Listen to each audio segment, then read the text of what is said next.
बड़ी जानकारी है उदयपुर से, जहां पर पूरे राज परिवार पे विवाद थमा। तो ये बड़ी जानकारी है, बड़ी खबर इस वक्त ही आपको बता दें कि बड़ी जानकारी 3 दिन बाद दुकानें खुली लेकिन सन्नाटा पसरा। लेक सिटी से मायूस होकर लौट रहे पर्यटक। तो ये बड़ी जानकारी देख पा रहे हैं आप।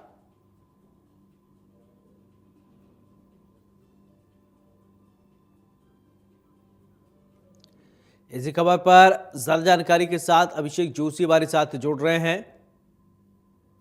अभिषेक, क्या है ये पूरा मामला?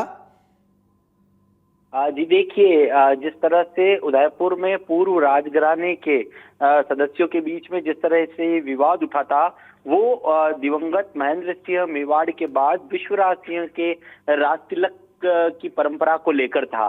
तो ऐसे में जब विश्वराज सिंह की राज तिलक की परंपरा चित्तौड़गढ़ के फतेह प्रकाश महल में पूरी हुई और उनका राज तिलक हुआ, उसके बाद उनको उदयपुर के राजमहल में धूनी के दर्शन करने थे और उसके बाद उन्हें एकलिंग जी दर्शन करने थे। तो ऐसे में सिटी पैलेस पर जिस तरह से लक्षराज सिंह जो अभी वहां पर काबिज है, उनका वहां पर कब्जा है, तो सिटी पैलेस उनके अंडर में आता है। तो उन्होंने उसके दरवाजे बंद कर दिए थे, क्योंकि उनका कहना था कि भारी संख्या में जो भीड़ है वो सिटी पैलेस में यहाँ घुसेगी, किसी तरह की कोई अनहोनी होती है तो उसका जिम्मेदार कौन होगा। इसको लेकर उन्होंने ये दरवाजे बंद कर दिए थे। और दरवाजे बंद करने के बाद जो विश्वराज सिंह मेवाड़ है, वो राज तिलक के बाद धूनी दर्शन के लिए जैसे ही सिटी पैलेस पहुंचे थे तो वहां से पथराव हो गया था। तो ये तमाम विवाद बहुत बड़ा हो चुका था। उसके बाद सीएम भजनलाल ने इसके अंदर मध्यस्थता की और सीएम की दखल के बाद उदयपुर जिला कलेक्टर ने कल विश्वराज सिंह मेवाड़ को खुद अपने साथ ले जाकर 5 प्रतिनिधियों के साथ ये लोग गए थे और अंदर धूनी दर्शन करके बाहर आए। उसके बाद ये पूरा विवाद है वो खत्म हुआ। तो इसके बाद जिस तरह से मेवाड़ में एक बड़ा विवाद खड़ा हो गया था, पूर्व राजघराने के जो सदस्य हैं उनके बीच में जो संपत्ति विवाद चल रहा है, उसको लेकर करीब 40 साल पहले विश्वराज सिंह मेवाड़ जो है वो सिटी पैलेस से बाहर आ गए थे। उसके बाद 40 साल तक उन्होंने उस सिटी पैलेस में कदम नहीं रखा था, क्योंकि इनका पारिवारिक और संपत्ति का विवाद था।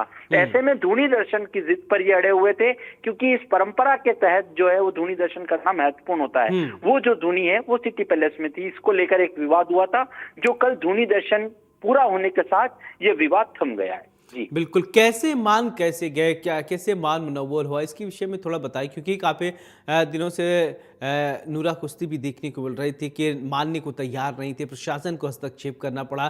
तो कैसे माने?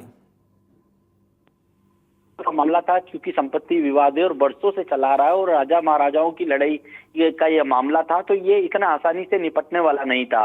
तो ऐसे में जो सिटी पैलेस का धड़ा है, जो लक्षराज सिंह मेवाड़ है, वो इस बात पर अड़े हुए थे कि उनके दरवाजे उन्होंने बंद कर दिए और उन्होंने कहा कि ये मेरी निजी संपत्ति है, मैं इसके अंदर किसी को प्रवेश नहीं दूंगा। वहीं विश्वराज सिंह मेवाड़ जो नाथद्वारा से एमएलए हैं, वो इस बात पर अड़े हुए थे कि उनका राज तिलक हुआ है। राज तिलक के बाद धूनी दर्शन की एक परंपरा होती है, जो धूनी सिटी पैलेस में है, वो जो धूनी है वो परंपरागत धूनी है। ऐसे में उस पे किसी का एकाधिकार नहीं हो सकता, ये विश्वराज सिंह का कहना था। तो ऐसे में वो अपने समर्थकों के साथ तमाम राजघरानों के ठिकानों के जो लोग थे उनके साथ दर्शन करने गए थे। लेकिन देखिए, ये जो मध्यस्थता है ये उदयपुर के जिला प्रशासन ने की है। सीएम भजनलाल की दखल के बाद कलेक्टर ने उनसे बात की। कलेक्टर ने जब उनसे बात की तो उसके बाद लक्षराज सिंह इस बात पर राजी हुए कि वो 5 लोगों के साथ अगर धूनी दर्शन को आते हैं तो उन्हें आपत्ति नहीं होगी और सिटी पैलेस में किसी तरह की कोई तोड़फोड़, किसी तरह का कोई उपद्रव न हो, इसकी भी जिम्मेदारी उन्हें लेनी पड़ेगी। तो इसको लेकर इन शर्तों पर जो है वो धूनी दर्शन पर जो सहमति बनी, ताकि परंपरा का भी निर्वहन हो जाए और किसी तरह की अनहोनी ना हो। इन तमाम विषयों पर सहमति बनने के बाद जिला कलेक्टर खुद विश्वराज सिंह मेवाड़ को लेकर सिटी पैलेस गए। वहां उन्होंने धूनी दर्शन किए और उसके बाद वो फिर से लौटे। उनके लौटने के बाद आतिशबाजी की गई। उनको मेवाड़ की जो राजवंश की परंपरा के अनुसार वो मेवाड़ के 77वें दीवान बने। जी चलिए, तमाम जानकारी के लिए बहुत बहुत शुक्रिया।